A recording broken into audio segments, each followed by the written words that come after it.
This is a Tesla large performance drive unit, and it's a key part of this brand new build series, because we are going to take the legendary Tesla Model S Performance and transporting it into the much loved T5 Transporter.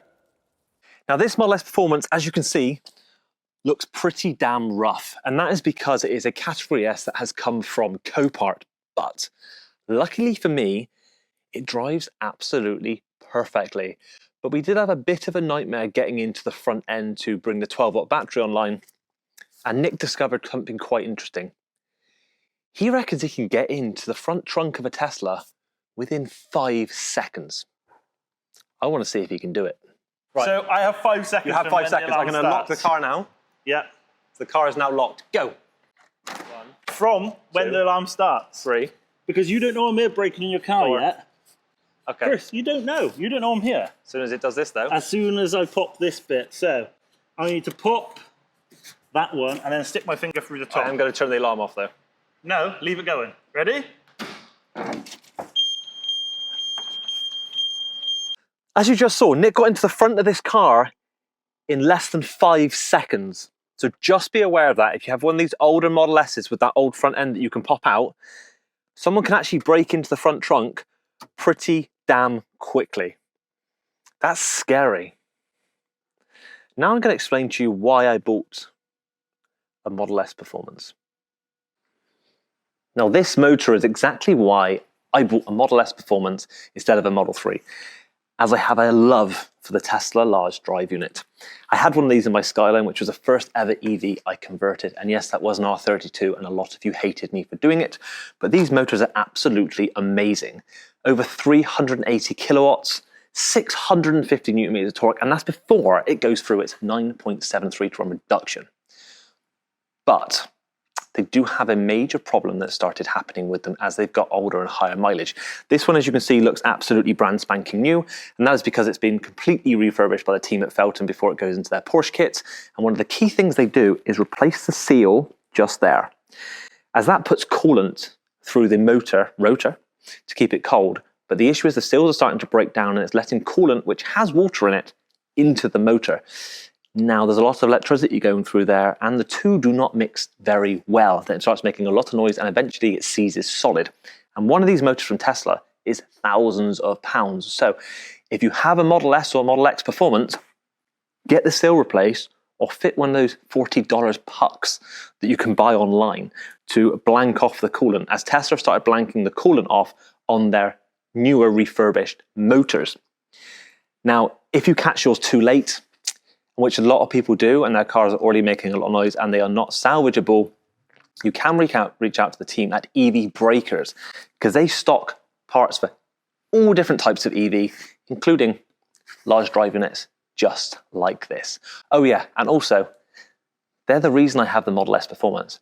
They actually supplied it as a main channel sponsor for this build series. Now, let's go and have a look at that rusty, rickety, old T5 van that's been in the family for a long time and explain exactly what I'm going to do to fit the whole Tesla system into it and make it continually think it's still a Model S Performance. Rusty and rickety, Chris really hit the nail on the head when he described this van, because it is seen a bit of wear. Look at that, lovely. It's even growing mold because clearly it never got washed. Now, how the hell did we end up with a rusty, rickety old van? Well, this T5 has been in the family for well over 15 years and is on over 200,000 miles now. I think we really upset Dad. I think we really upset Dad. Now we've ended up with this. He didn't want to let it go, did he? He wanted didn't. to fix it again. Yeah. So we forced him to give it to us as a present. There was no force needed at all. It took 2 years. But this thing has finally given up. Now, in here is a 2.5 litre, 5-cylinder that now thinks it's a 4-cylinder. Turbo diesel. Turbo diesel with... Its third turbo. I don't know what state the cat's in and all that stuff. It just lets out smoke everywhere. It's got to be the worst thing in the world for the environment, this thing. It's more nasty. oil out than in. But it does have some good bits. It does have some good bits. It has a T6 front end. Yeah, which you can tell is an add-on because it never got painted to match the rest of the van. It never did. But this did come from Transporter HQ, who were also building a Tesla-powered T5, T6, T6.1. It's 6.1, I think. Van. Yeah, it's a newer van. But we have a bit of a different approach that we are going to take with this, aren't we, Nick? We are, yes. Now, we measured the wheelbase a couple of weeks ago. Very, very, very accurately. With a tape measure. But what we found is that this is 4 centimeters longer wheelbase than the Tesla and about a centimeter and a bit wider, which suggests it's going to be a fairly easy job. There's no way in hell it's going to be a fairly easy job. What it does suggest, though, is that potentially, I'd like to think, between the battery pack and the motors on the Tesla, there's going to be at least that much spare HV cable. Oh, 4 centimeters. Yeah, but in theory, because if I was manufacturing it, you always leave a bit extra. We shouldn't have to do too much to the actual. Okay, let's start. The van is going to get a lot. Right, so as you're seeing on your screen right now, there's the CAD model of the scan of this van, and the battery pack doesn't actually fit. The Tesla stuff isn't getting much modification. The van, however, yes, is going to have to be heavily modified to fit the Tesla stuff. Full plastic surgery.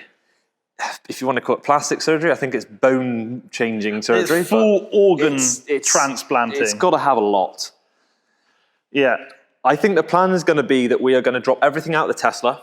And if anyone's seen them out there, remember Tesla in the showrooms years ago had the Tesla chassis. Yeah, you showed me. I showed you. So I think we take some box section, we build a frame, we make it that 4 centimeters longer, and then we take the bottom of the van with a cutting disc, we cut loads of stuff out, and then we weld that frame up into place. I think sounds very easy. By doing that, it means we're going to keep everything where it should be, gain off 4 centimeters.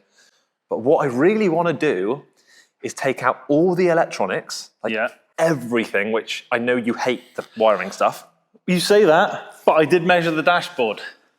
And the dashboard does potentially fit. Potentially. There might need some printed bits, infill panels, because different shapes of the inside of the body. But depth and width-wise...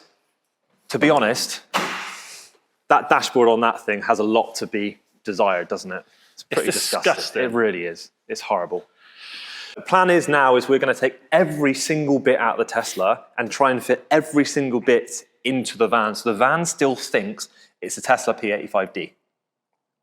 The van still thinks the Tesla still thinks that. Yeah, I don't know what thinks what when. Hopefully the van doesn't still think it's a diesel. I don't know what thinks what when you change these things around, but there's a load of other things like we need to work out how we're going to do the windows. Are we going to put the Tesla locks on it? You know, I've got the app to control stuff. There's like, if we can make the van less van and all Tesla, we have something super reliable that's ridiculously quick. Yes. And no one's going to have any idea when they see it on the street. The other benefit is the stud pattern on a Tesla is the same as the T5 van. So we can fit T5 van wheels on it. Yeah, we can fit these wheels on it if we wanted to. And we've got air ride. Tesla air ride, yeah. So it handles properly. It does, it's a smooth ride. Because this thing is... a van. Absolutely horrible. Now, one great thing about this Model S Performance, if you press this button here and you go here, it has Insane Plus mode. That means it will preheat the battery, may use more power, obviously, and there's a lot of information there for you to hit OK, but it does mean 3.2 seconds, 0 to 60. And obviously this weighs well over 2 ton, probably 2.2 ton. The van weighs in at 1,800 kilos. So my thinking is, once we get everything out of this into the van, we may actually be maybe 200 kilos lighter, which in my head with man mass means faster 0 to 60 time. So the last thing I've got to try before we start stripping this car to pieces is see if supercharging works. And I've had to buy one of these adapters which does Type 2 to CCS 2 because Tesla made some mods, but this has the CCS upgrade. So I'm just jump on here and just open the charge port like that. Then we're going to head outside in the car, plug this in, and hopefully it supercharges. Let's go. Right, got the adapter which goes in like that. And then take this, plug it in and see what happens, shall we? Oh, looks like it's charging.